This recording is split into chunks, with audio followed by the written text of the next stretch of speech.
I don't know how many people are familiar with what's the one with the big whale and Ahab and Moby Dick? Yeah. Yeah. This is my Careful. I know, right? Yeah. I've known Marc Stein a long time, and he's always been kind of a mentor. Not kind of, he has been. Just a great guy. In addition to his amazing work, and I've been trying, I think, for 17 years to get him on the show, and finally today that wait is over. Joining us right now, noted Manchester City fan and NBA guru extraordinaire, Marc Stein. Marc, it's Dave. It's Jason. Good morning, friend. Good morning, gents. This isn't the first time I'm on, is it? I don't think that's accurate. I was an intern when Mark interviewed Ron Artest. That's right. On the air. That's on your right. show. You came on the night show and interviewed Ron Artest. I completely forgot about that. I don't remember that. What did I do? So it was weird. That was when Ron Artest was coming in on my 9 to midnight Pacific show for like a whole summer. This was like, what, Jason, 2008, 2007, I think? 6 or 7, yeah. Oh, and Mark, that's when you and I first started talking about it. And then we worked out some sort of thing where I think you called in and conducted an interview. You wanted to interview Ron. I asked Ron if to connect you two. And then Ron said, well, have him just come in and interview me on our show, is what he said. And I think that's how it happened. I think you called in and you asked him a few questions on the show. It sounds awesome. It is frightening that I have less than zero recollection of that happening. I didn't until Chris brought it up. I just saw Ron in Vegas. He was at the Lakers Mavs exhibition game. I was attending. Great to see him. Always great to visit with him. He's unique. Man, I truly have completely forgotten about that. It's wiped from the memory. Honestly, I had. Also, I'm old now, so that Same. happens. Unfortunately, that happens a lot. Before we get into all the stuff with the NBA, our Sacramento Kings, your Dallas Mavericks, those Dallas Mavericks. He's Marc's Dallas located. Everything going on there. I promised I would do this, and I will. And this is going to make Chris Verlaud very happy.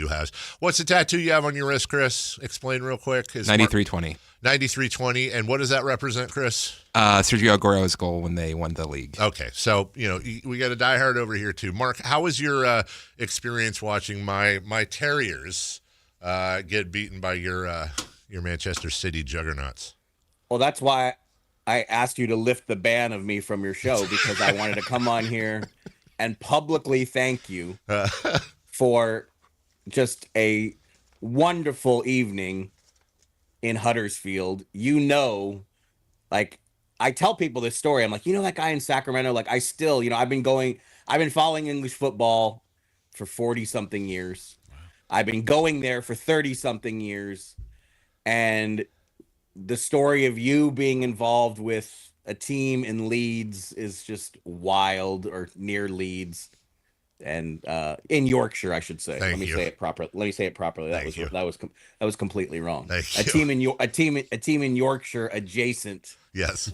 To Leeds, and I went to Huddersfield. I went to a game at the McAlpine, as it was called back then, in 1997. Jeez. Yeah.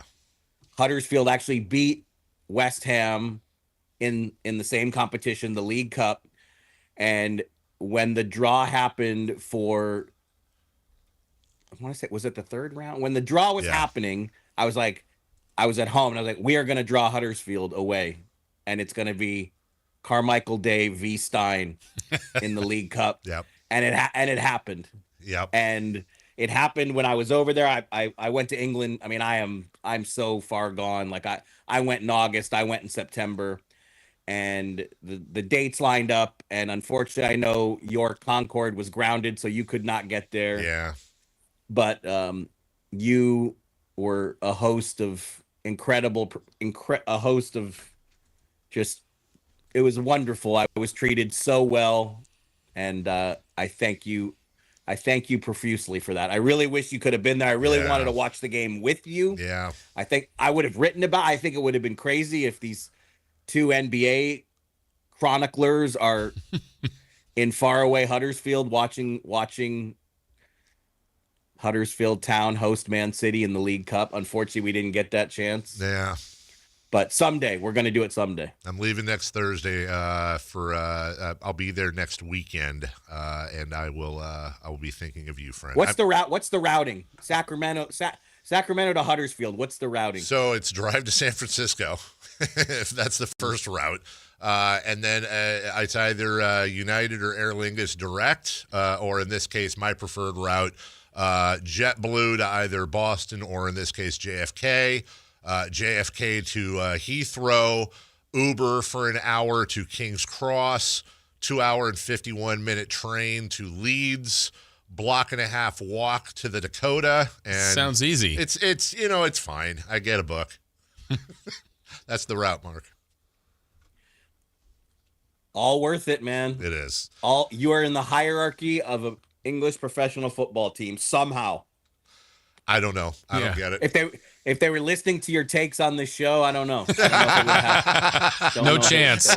Don't know if it would have happened. Yeah. Well, much envy here, and congrats, man. It is a storybook. I know everybody wants. We got lots of NBA to talk about, so I will leave it alone so we don't do just 25 full minutes of footy. But that's the podcast. I'm highly envious, and like I said, thank you again. I had just a wonderful time out there.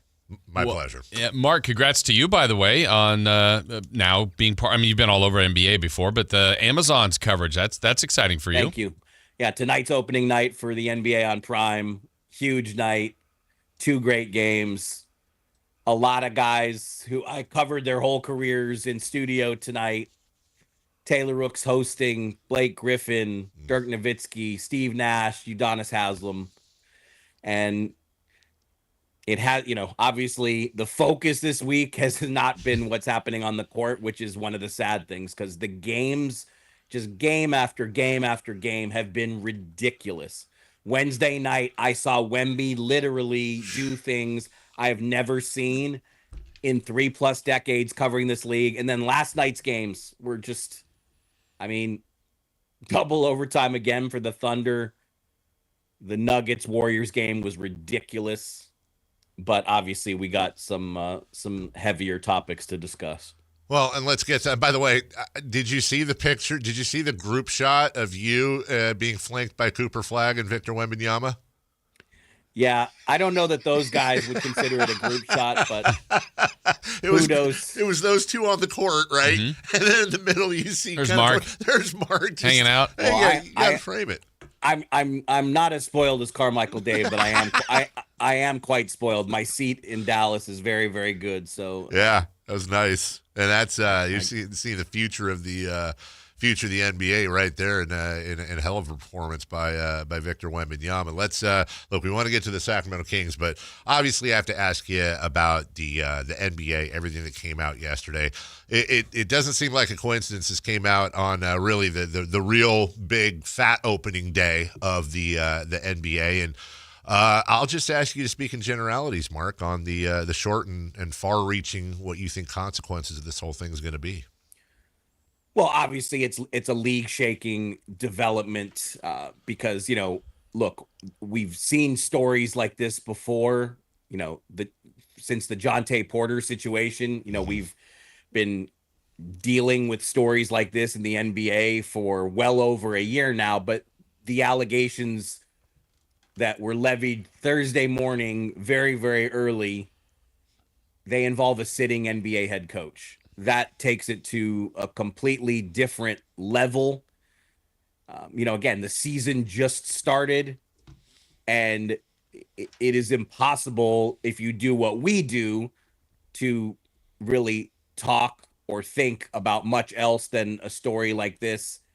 And, what's going on in Portland, it has been a very busy 5-6 months in Portland. They drafted a player, Yang Hansen, who, they drafted him much earlier than anyone was expecting. And then, the team is in the process of being sold. They have a new owner who's awaiting league approval to take over the team. They made a trade for Drew Holiday, a really big swing trade that had a lot of people wondering, are they really a win now team? They have such a young group. And then, they also overhauled most of Chauncey Billups's bench. And now Tiago Splitter has officially been on the Blazers coaching staff for one regular season game. And he is now installed as the acting head coach because of the allegations that Chauncey Billups now faces. I mean, shocking doesn't even begin to describe it. And, obviously this is what the whole league is talking about and wondering what's next. Is there more? I mean, there's no doubt about that is a very frequent conversation around the league. So obviously, on one hand, you just have this massive, massive story that, again, the timing of it too, opening week, it's, again, shocking, stunning, all those words don't really do it justice. And then you're trying to balance that with what we're seeing on the floor, which is just, Aaron Gordon had a game last night that, 10 for 11 from 3, 50 points, and on the losing side. I mean, has that ever happened? Will that ever happen again? Yeah. The defending champs going to double overtime twice in their first 2 games. No team has ever gone to double OT twice in their first 2 games this season. I mean, there has been a lot on the court to talk about, but it's hard to really dig into any of that too much again, because, this is, the arrests yesterday were such a hammer blow for the NBA. As we're talking with Marc Stein, Mark, the list is awful for the league. I'm thinking, when you hear poker ring, you hear mafia ties, you hear a player directly, active player potentially involved in the integrity of the game. I mean, the entire list is a horrific list for Adam Silver. But when he hears all of it, I don't know, which one do you think is the most troublesome? Because a lot of times it leans towards integrity of the game with a player that could be involved in gambling. It's just, the list is bad, but what do you think the ones get the most attention? Look, I don't know that you can rank them because there's so much going on. But yes, the integrity of the game is, that's always what is going to be the foremost concern, or of foremost concern for the league. Because yes, if there are things that affect the integrity of the league and people don't believe that the integrity, if the public can't believe in the integrity of the competition, there's a major, major issue. But, this has been a constant conversation. We all know, how much sports betting, how prevalent it is everywhere we turn and everywhere we look in modern sport. But, allegations of providing information that is not public to help bettors, that is, obviously, again, problem is not a sufficient enough adjective or noun. Man, you guys are on too early. And I'm 2 hours ahead of you, and I'm still not ready. Yeah, where this thing goes from here, there's a lot of apprehension around the league. Last night I lost myself in the games. Again, Wednesday night was when I do someday sit down and try to rank my list of the most memorable regular season games I've ever covered, what Wemby did Wednesday night in Dallas has to be on that list. It was just, play after play. Tim McMahon and I are just like looking at each other, and it's like every dunk was better than the last one. But again, you can only focus on that so long when you have this kind of serious stuff percolating. Marc Stein joining us. Of all the things that came out yesterday, and we'd heard whispers about, or not whispers, we'd heard, loud voices about Terry Rozier before the Billups thing comes out, and it's all incredibly concerning. What caught my eye, though, was later in the day, your NBA media colleague, Brian Windhorst, not to go too inside baseball, but also, ESPN NBA partner, Brian Windhorst, had said, and I'm paraphrasing here, that Terry Rozier had been flagged by the casinos. They reported to the NBA, and the NBA pulled him, as I understand it, for the remainder of the year based on what had happened, along with Jonte Porter. And I don't remember hearing, Terry Rozier, the stories about him actually doing this. Then he comes back and he's playing, or he's at least on the roster this year. the implication, and Mark, tell me if I got this wrong, please, but the implication to me was, well, hold on a second. The NBA had preconceived knowledge from the casinos of Rozier and somehow cleared him to play this year. That seems to be really a troubling thing. I did not see the the clip from Wendy that you're talking about, but my understanding of the way that, Terry Rozier stayed on the Heat last year. It was announced in January 2025 that he was under federal investigation, but he was not removed. And I think that's the question that one among the many questions that the league is ultimately going to have to field here is, why was Terry Rozier, and again, he's there to start the season, why was he not put on immediate leave like we saw yesterday with both Terry Rozier and Billups amid these allegations? And then now even more serious allegations are levied. So, I mean, that is certainly one of the many questions that are circulating. And look, I would love to tell you I have the answer, but sure. I am in pursuit of it like many of my colleagues. I'm thinking about, the name in this is Chauncey. We brought him up, and the fact that you mentioned, Mark, he's a sitting coach is one thing. Two, I mean, he's a Hall of Famer. He's a decorated player. He's in a league that highlights superstars. And one point, he's a guy the league would highlight. For him to be lumped into more of the poker ring part of it, but still, this is all so salacious. I mean, for Chauncey, if somehow he's proven where he's somehow got out of this, I don't know. But where do you think possibly his future could be with the league, if there is any? Yeah, I mean, that's he's been placed on immediate leave one game into the season. I've already proven on this show that my memory is not what it once was, but I do not remember. I cannot readily come up with a comp to that for you guys for one game into the season for a coach, for whatever reason, to be placed on immediate and indefinite leave by the league. So, yeah, I mean, it is